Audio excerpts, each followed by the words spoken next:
नमस्कार दोस्तों, RBM news India के शो खास मुलाकात में आज हमारे साथ मौजूद हैं ओशो धारा से जुड़े आचार्य श्री प्रदीप सिंह जी। आपका बहुत बहुत स्वागत है हमारे स्टूडियो में ओशो प्रदीप जी। धन्यवाद। ओशो प्रदीप जी, हमारे पास एक रोनी से मिस्टर राहुल रंगा जी हैं, उनका एक सवाल आया है कि अच्छे लोग हमेशा दुख और परेशानियां क्यों पाते हैं, क्या आप जानते हैं? अब सवाल ये है कि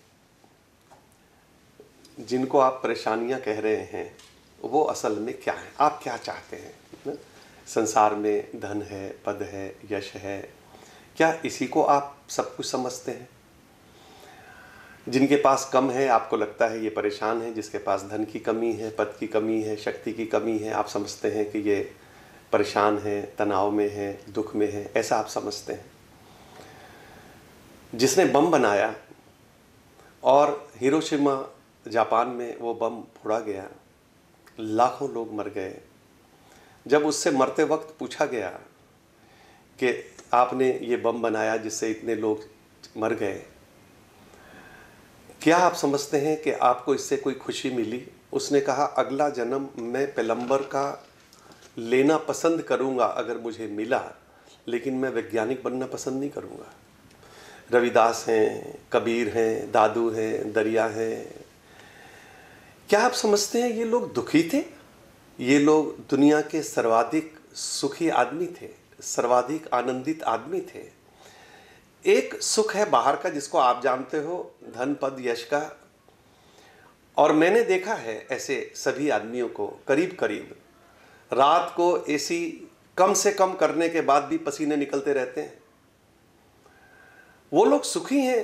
राजाओं से पूछो, अगर मरते वक्त किसी राजा से पूछो तो वो कहेगा मैं आम जनता बनना पसंद करूंगा, मैं राजा बनना दोबारा पसंद नहीं करूंगा।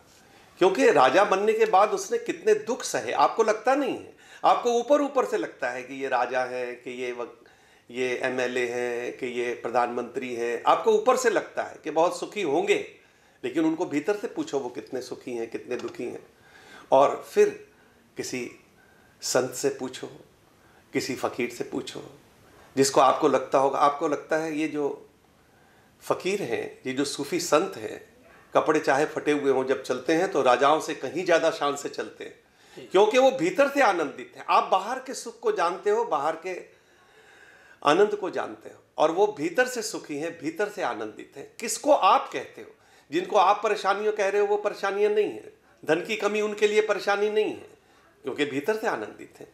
और बाहर से आप अगर देखोगे तो आपको लगेगा, क्योंकि आपके तोलने के तराजू अलग है और उनके तोलने के तराजू अलग हैं। वो जिन चीज़ों को सुख मानते हैं, आनंद मानते हैं, वो उसमें जीते हैं, आपको उसका पता भी नहीं है। और जिन राजाओं को आप समझते हो कि इतने धनवान हैं और पैसे हैं और इतने नौकर चाकर हैं और इतने मकान हैं, आप उनके दुखों को जानते नहीं हो। रविदास जी के पास एक आदमी आया और उसने कहा कि मेरे पास ये पारस पत्थर है, आप सारे औजारों को सोना बना लें। उन्होंने कहा मुझे सोने की ज़रूरत नहीं, राजा को दे के आओ, गरीब है, उसको बहुत सी चीज़ों की ज़रूरत है। कबीर के पास राजा का संदेशा आया कि मैं आपको मकान बनवा देता हूँ। कबीर कहता है मुझे ज़रूरत नहीं।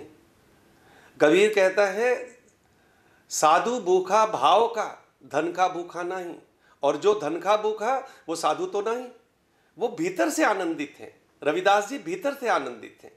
तो आप किस आनंद को आनंद मानते हैं? और अगर आप भीतर के आनंद को मानते हैं तो फिर वो लोग दुनिया में सर्वाधिक आनंदित लोग हैं, सर्वाधिक सुखी लोग हैं। और जिनको आप कह रहे हो सुखी लोग, वो भीतर से बहुत दुखी लोग हैं। पता नहीं कितना कितना क्या क्या नशे करके सोते हैं, नींद नहीं आती उनको, पता नहीं कितनी गोलियां खा के सोते। सारा पश्चिम 90% आज नींद की गोलियां खा के सोता है। आपको पता है जिसको आप सर्वाधिक सुखी लोग कह रहे हो, पश्चिम को आप सुखी कहते हो ना, भारतीय पश्चिम में देखो जाके 90% लोग नींद की गोलियां खा के सोते, क्या वो सुखी हैं? तो सवाल है कि आप सुख किसको कहते हो, किसको जानते हो, उसके ऊपर सवाल पैदा होता है। बाकी वो सर्वाधिक दुखी लोग नहीं हैं, वो सर्वाधिक दुनिया में सुखी लोग हैं। धन्यवाद।